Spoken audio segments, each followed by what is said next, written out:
Hi හෝමීස්. ඔන්න සෑහෙන කාලෙකට පස්සේ මම අලුත් ව්ලොග් එකක් අරගෙන ඔයාලා ගාවට ආවා. මේක හැබැයි ටිකක් වෙනස් විදිහේ ව්ලොග් එකක්. ගොඩාක් කට්ටිය බලාගෙන ඉන්නවනේ කැම්පස් ළමයිට කරන්න පුළුවන් part time jobs මොනවද කියලා. ඔන්න ඒක ගැන දැනුවත් කරන්න තමයි මම මේ වීඩියෝ එක කරන්නේ. මේ ව්ලොග් එකේ තියෙන්නේ ජූනි මාසේ මම කරපු part time ගැන. මේ මාසේ කැම්පස් ළමයි නම් ඔයාලා දන්නවා ජූනි මාසේ අපිට මහ පොළ වැටුනෙත් නෑ. එතකොට මම part time jobs වලින් තමයි මේ මාසේ මගේ වැඩ කටයුතු ටික ඔක්කොම cover කරගත්තේ. මේ මම මගේ කාමරේ යාළුවත් එක්ක part time එකකට යන ගමන් මේ අපි යන්නේ survey එකකට. FLI supermarket එකේ කරන survey එකක්. මීට කලිනුත් අපි දෙන්න මේ වගේ survey වලට ගිහින් තියෙනවා. ඒ නිසා අපිට මේ experience එක නම් අලුත් උනේ නෑ. මේක අපිට කරන්න තියෙන්නේ මෙන්න මේ වගේ questionnaire එකක්. එන customers ලාගෙන් අහලා fill කරන්න.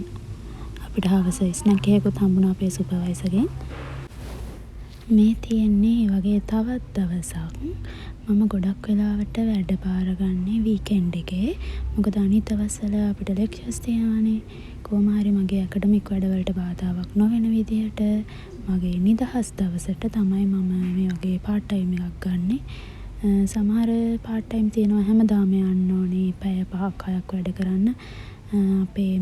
අපි full time ඉගෙන ගන්න ස්ටුඩන්ට්ස් ලානේ. එතකොට අපිට ඒ වගේ ජොබ් එකක් කරන්න ලංකාවේ ටිකක් අමාරුයි. ඒ නිසා මම weekend එකේ තමයි මේ වගේ වැඩ කරන්නේ. මේක Astra එකෙන් කරන ප්‍රොමෝෂන් එකක්.